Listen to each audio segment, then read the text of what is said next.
Hello everyone, कैसे आप सभी लोग। आशा करती हूँ आप सब लोग बहुत अच्छे हैं।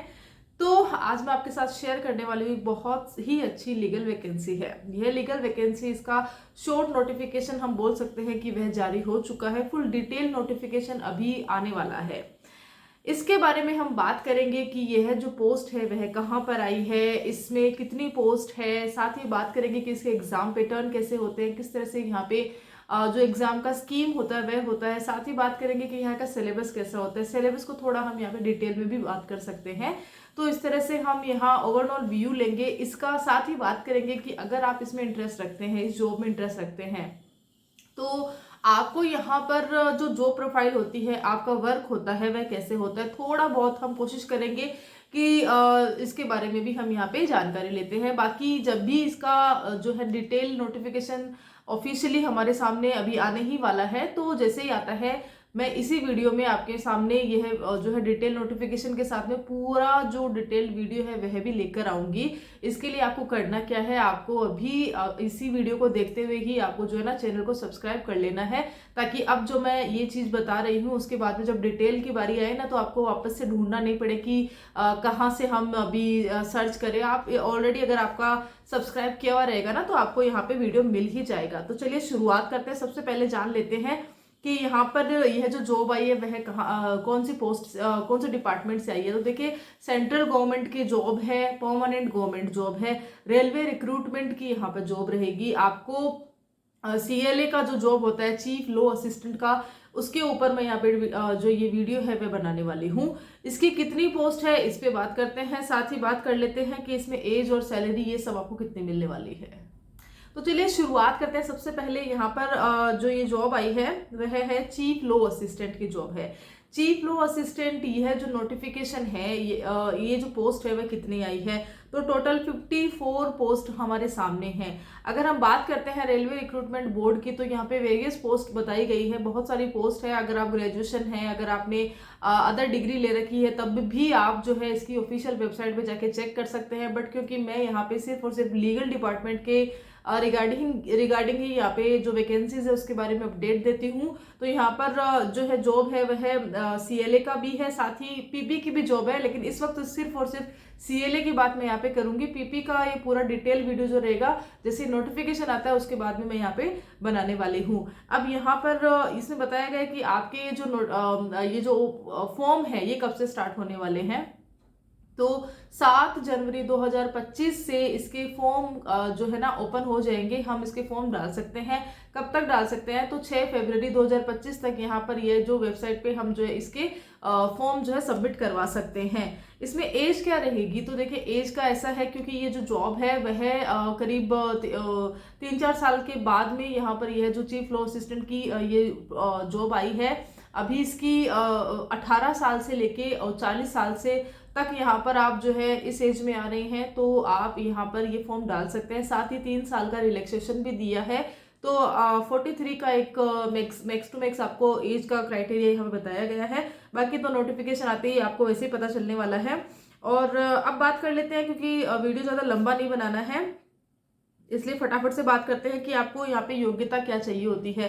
तो देखिए, योग्यता में है कि आपके पास में रिकॉग्नाइज यूनिवर्सिटी से आपने लॉ की डिग्री ले रखी है, बार में आपका 3 साल का एक्सपीरियंस आपके पास होना चाहिए। बात करते हैं कि ये जो 3 साल का एक्सपीरियंस मांगा गया है, रिकॉग्नाइज यूनिवर्सिटी से मांगा गया है, और रेगुलर आपकी जो ये डिग्री रही हो, ऐसा बताया गया। डिस्टेंस में अगर आपने करा है तो वो शायद यहाँ पे नहीं चलेगी, बाकी नए नोटिफिकेशन पे और डिटेल रहेगी। अभी तक तो रेगुलर डिग्री के बारे में ही यहाँ पे बताया गया है।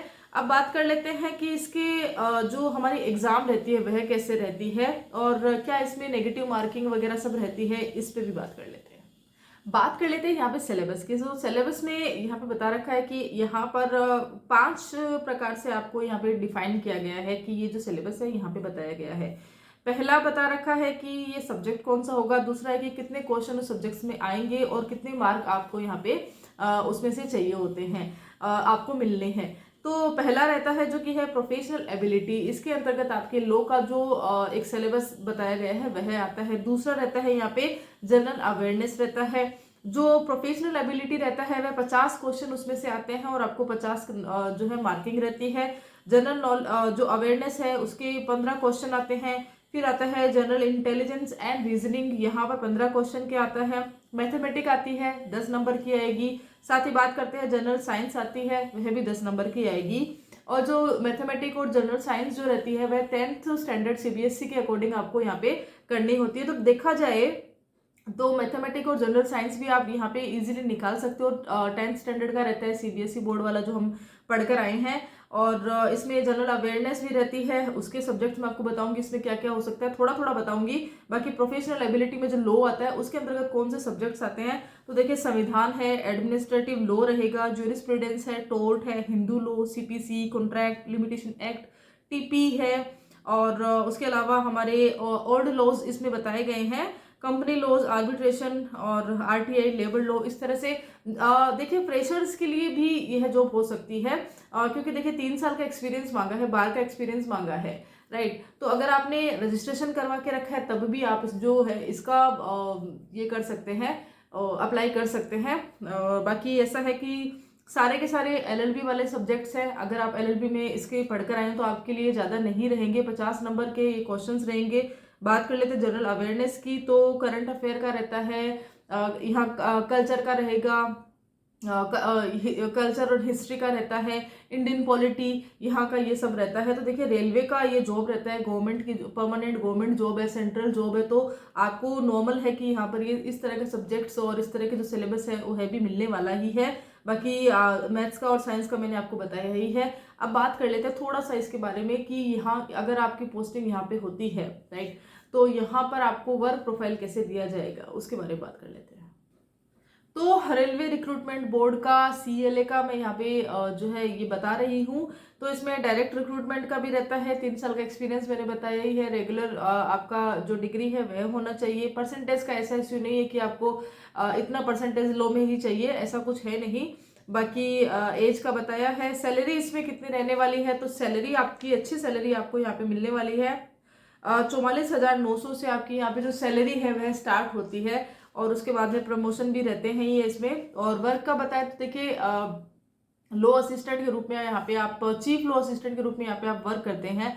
तो आपको यहाँ पे लीगल केसेस में जो रेलवे डिपार्टमेंट के केसेस रहते हैं, जैसे हम देखते हैं कि पैनल के एडवोकेट्स जो रहते हैं ना, उनको यहाँ पे जो गवर्नमेंट पैनल के एडवोकेट्स रहते हैं जो रेलवे के डिपार्टमेंट के जिनका आता है, तो उनको यहाँ पर असिस्ट करना होता है। मीन्स कि यहाँ पर जो ड्राफ्टिंग वर्क है, डॉक्यूमेंट के वर्क है, या तो कोई डिपार्टमेंट की तरफ से रिप्लाई वगैरह कुछ रहता है, तो ये सारा काम जो रहता है ना चीफ लो असिस्टेंट के इस जो प्रोफाइल के अंतर्गत आता है। साथ ही बात करते हैं कि जो ये रहेगा मोटा मोटी काम। देखिए इसमें इसका सेपरेट वीडियो बना सकते हैं, इसमें फिलहाल मैं इतना ही बता सकती हूँ कि एक जो वर्क रहता है वो इस तरह से ऑफिस वर्क यहाँ पे रहता ही है। तो बाकी इंटरव्यू इसमें बताया गया है, मेरिट लिस्ट के अकॉर्डिंग आपको यहाँ पे जॉब मिलती है। टोटल 54 टोटल माफ कीजिएगा, टोटल जो पोस्ट है उसके ऊपर आपको बहुत अच्छी जॉब है, परमानेंट जॉब है। बिल्कुल आप इसके लिए ट्राई कर सकते हैं, अभी से इसकी तैयारी कर सकते हैं। सिलेबस लेंदी है, लेकिन क्योंकि अगर आपने लो किया हुआ ही है तो अभी आपका फ्रेशर्स है, तो अभी आपको पता ही होगा कि LLB अभी आप करके आए हो तो इतना इजी टफ रहने वाला है नहीं। साथ ही नए क्रिमिनल लॉज इसमें ऐड होंगे नहीं होंगे वो है अभी जो नोटिफिकेशन है बहुत जल्दी हमारे सामने आने वाला है, क्योंकि 7 जनवरी से तो वैसे भी इसके फॉर्म फिल होने वाले हैं। तो हम ये आशा करते हैं कि बहुत जल्दी हमारे सामने पूरा डिटेल नोटिफिकेशन रहेगा। तो जैसे डिटेल नोटिफिकेशन आता है, न सिर्फ इसके बारे में बल्कि जो PP का एक और इसके अंतर्गत बताया गया है, तो उसके बारे में भी मैं सही से पूरी जानकारी इसके बारे में भी दूंगी, पूरा डिटेल सिलेबस आपके साथ शेयर करूंगी। होपफुली ये वाला जो वीडियो आपको अच्छा लगा होगा, और अगर अच्छा लगता है तो आप इस वीडियो को लाइक कर सकते हैं, शेयर कर सकते हैं। चैनल पे पहली बार आए तो सब्सक्राइब भी कर सकते हैं। Till then thank you so much.